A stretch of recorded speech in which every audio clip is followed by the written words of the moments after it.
If you're someone who gets overwhelmed by complex weekly planning systems and color-coded calendars and 27-step workflows, I'm so glad you're here. If your ADHD brain loves the idea of planning but finds traditional methods take forever and you abandon them by Monday afternoon, Tuesday morning at the latest, this is for you. You see, so many of us think that what we really need is more structure to simplify the chaos. But usually, what our ADHD brains actually need is less friction. We need a light, supportive overview of our week that doesn't seem like a second job to maintain. And the approach I'm sharing today is going to help with just that. It's called the Alastair Weekly Log, and it's quick, it's flexible, and it gives you a clear snapshot of your week without bogging you down in the details. Today, we'll talk through what this approach looks like. It just requires a single sheet of paper, how it works to manage both your tasks and navigate time blindness, and 5 specific reasons why I think this simple method is an ideal match for our ADHD brains. I'm Paula Engebretson, and this is episode 342 of the I'm Busy Being Awesome podcast. Let's dive in. Hey everybody, welcome back. I cannot wait to share with you today's topic because we're exploring one of my absolute favorite planning methods that I think really hits the sweet spot that so many of us with ADHD brains are looking for. It's quick, it's easy, it gives us this visual snapshot of what's coming up throughout the week without bogging us down in the details that can make planning just seem like such a slog and really overwhelm the brain. Now, I have to tell you, I really think you might love this approach too. It's called the Alastair Weekly Log, and before we dive in, I do want to give a little bit of context about where this came from. So the Alistair, I don't actually know. This method, it originally began as a bullet journaling approach by somebody named Alistair Johnson. And the method has tons of different strategies, lots of different planning techniques within it. And today we're zooming in specifically on the weekly planning approach. So with that in mind, let's talk about how the method works. And then we'll dive into those 5 reasons why I think it is such a compelling approach for so many of us ADHD brains and why I think you might want to give it a try.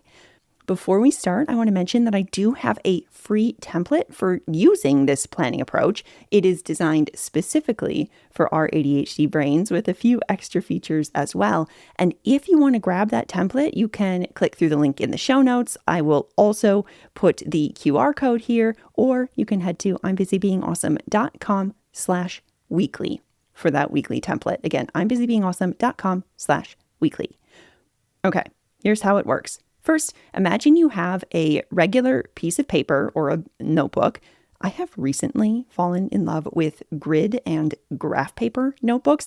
I don't know where they've been all my life. I mean, I intentionally forgot about them after whatever year in math class we needed to have graph paper, but that is a story for another day. You can use whatever type of paper you like, or as I mentioned, grab the free templates at I'mBusyBeingAwesome.com/weekly and print them out or use them on your tablet. So you have that piece of paper, and then you divide that page in half lengthwise. Okay, so we're looking at the paper in portrait mode. On one half of the page, you write your list, 1 item per line, of all the different things you want to do that week. Okay, so these are your tasks for the week. The other half of that page, we actually create 7 different columns that correspond to the days of the week. So you have 7 skinny columns: Monday, Tuesday, Wednesday, Thursday, Friday, Saturday, Sunday. Okay? So the page is now doing 2 different jobs at once. One half is holding all your tasks. The other half has those 7 columns dedicated to each day of the week. And I write basically just MTWTFSS at the top of that page to indicate which day of the week in those columns. Okay? Here's where the beauty of this planning process comes in. So you write down all the tasks that you want to do on one half of the list, and then you assign those tasks to specific days of the week by simply placing a small dot in the column of the day that you anticipate working on the task. Let me give you some examples from my actual planner. So if we look at my week here, I have tasks like choose podcast topic, write the outline and transcript, record, edit show notes, write the newsletter, and a bunch of other projects like updating workbooks and recording welcome videos, working on module content, etc. So if I think I'm going to outline my podcast on Monday, I put a dot next to that task in the Monday column. If I want to write my newsletter on Tuesday, I put a dot in the Tuesday column next to that task. If I'm doing a project that I think might take several days, maybe I'm updating a workbook, I might put dots on Thursday and Friday of that week. So some rows do have multiple dots across the week because I think that project might need a couple of days to complete, but I do try and make my tasks small enough in that weekly download of all the different tasks so that I can complete that part with one dot, one day, okay?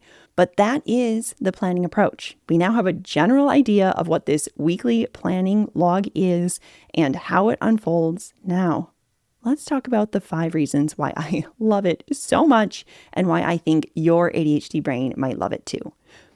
So the first reason is that it is so darn simple. And I think a lot of us with ADHD brains can get lost in the complexity of over-planning and over-complicating things. I mean, I love to create very intricate planning methods or workflows or systems that involve both tech and analog. And I try and make the tech pieces talk to one another and bring in automations and all the different layers. I mean, it's a super fun thing for my brain to do. It's like doing puzzles. I actually think it's fun. That being said, for the majority of brains who don't geek out on that kind of stuff, or for the brains who don't love the tech side of things, I still think we can really overcomplicate the act of planning on paper with a bunch of color coding and highlighting and breaking things down into the smallest details over and over and over across a whole week. Now, I am actually a big fan of all these different things I said in moderation and for different types of brains, okay? For brains that prefer a higher level of structure, or for particularly busy weeks or very challenging tasks, we might want to do all of those things I just mentioned. However, what I find often happens is that we spend all of this time creating these incredibly intricate plans, and we do it before we've ever learned what works best for our brains, how much structure we actually need, how long things actually take. So usually, we end up grossly overestimating how much we can actually do in a week. And by Monday afternoon, we're, quote, behind schedule. Our brain tells us we've fallen off track and we need to just start all over. And then because the planning process was originally so complex, the brain's like, oh my gosh, I can't do this all again for Tuesday. We just did the whole week for Monday and I'm already off track. So then we throw it all out, all or nothing. I'm just bad at planning. Clearly, I'm not meant to do this. The Alastair Weekly Plan, however, is so simple. All you do is get that piece of paper or download my template, write down all the tasks on one half of the page, and indicate with a dot on the other half of the page when you're going to do that task Monday through Sunday. That's it. That brings me to reason number 2 why I love it, is that it is incredibly fast. You know, I often hear from clients and those of you in the Busy Awesome community that one of the things that holds them back from regularly planning their week is that it just takes too long. They don't have time to do all that planning. They don't have time to map everything out. And then, as I mentioned, if they do spend the time and the plan is totally off from what they have time to actually complete, they see it as a waste of time. They're like, why did I even bother? It was so far off. Doing this weekly log essentially takes the amount of time it takes to write your to-do list and then draw some dots on the days that you want to tackle the tasks. I mean, we're talking 5-10 minutes max. The third reason, this planning method is remarkably flexible, especially when I think about 2 groups of brains.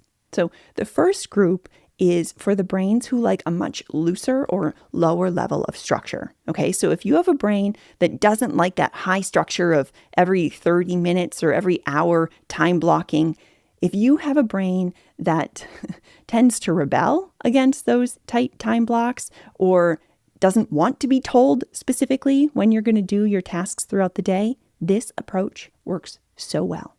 It gives you a much broader container of time where you get to decide, all right, I'm going to do this at some point on Wednesday. I'm going to hold this there, but I'm going to choose when I have capacity that day to do it. You have total freedom in how and when you approach it that day. The second group that I think this approach works really well for are those who like to do both a weekly plan and a daily plan. This is where I fall. So my brain prefers actually a higher level of structure. I do like time blocking, and I like to know the specific times of day that I'm going to do different tasks, but I don't like that level of detail in my weekly plan because usually I grossly overestimate what I can do. So instead, I find it very useful to do this quick overview of the week so I can see all the tasks that I want to do, put dots on the day that I think I want to do them. And then when I do my shutdown routine the night before, that is when I do a more thoughtful daily plan of when I want to do these specific tasks for that day, and I block them into the specific times. So I find that this approach gives me the level of structure I need, and it also allows me to flex because I don't spend hours mapping out my entire week down to the hour or 30 minutes only to find that something took longer than expected and I need to reinvent my whole plan. This method allows me to pivot so much more easily. In fact, that brings me to another layer of flexibility that I really love about this method. I'm not sure if you can actually see in the picture that I shared here of my weekly plan, but I really like to write my original plan in pencil. So when it's in pencil, it's especially flexible because I can just erase the dot and move it to another day if I need to. Now, if you're a pen person, not a problem. You can just indicate a little arrow or move it to the next day. Not a problem, okay? But it really is so simple to make adjustments because the only thing you need to do is move the dot. You don't need to erase big time blocks or reassess the color-coded calendar or redo your highlighting or anything like that. You're just moving a dot.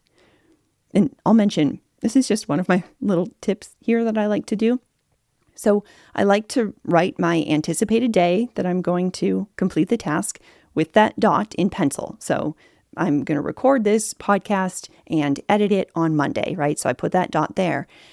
And then I also indicate the day that I actually complete that task in a different color pen. So that way I'm starting to learn at the end of the week when I do a review how long things actually take or any patterns that I'm noticing, how overly ambitious I tend to be. And it helps me to start calibrating my plan to my actual reality. You know, if I say over and over on Mondays, I'm going to write, record, and edit my podcast, but every time I do a reflection, I see that I'm actually editing my podcast on Tuesday instead. That's a clear indication to my brain that I need more time for the writing and recording and that it makes more sense to just anticipate editing on Tuesday because that's when I usually do it. In fact, that brings me to reason number 4 of why I love this planning approach, which is that it essentially provides a heat map for those of us who are overly ambitious schedulers. So you can think of this planning method like a heat map. If all of your tasks are filled out on a single day or two, you're going to have an incredibly, perhaps unrealistically, busy handful of days. And this becomes very clear visually in the map, right? Because your brain can see, oh, look, we have 14 dots on Monday and 19 on Tuesday and 2 on Wednesday, Thursday, and Friday. Maybe we want to spread this out a little bit. Now, the example that I shared in the image here is actually just that situation. For those of you listening to the audio, I have many dots on Monday and Tuesday and very few the rest of the week. Now, this is pretty typical for me because Monday and Tuesday are my get work done days and Wednesday through Friday are client days. So seeing more dots on Monday and Tuesday is normal for my workflow, but I actually have more things this week than a usual week. And so what I did is I starred the non-negotiables. You can see this in my planner. I have little stars on the items that absolutely need to happen that day. And then the ones that don't have a star, that tells me, okay, those can move if needed, not a problem. So I prioritized there, knowing I can migrate the other ones to the next day or later that week. So this visual is just so great for those of us who are super time blind or overly ambitious schedulers. We can look at our schedule and go, I don't think all 27 of those things I have scheduled for Wednesday are going to happen, especially since I know many of these are multiple hour projects. Let's reassess. Let's move some dots. Good thing it's so flexible to do. Okay.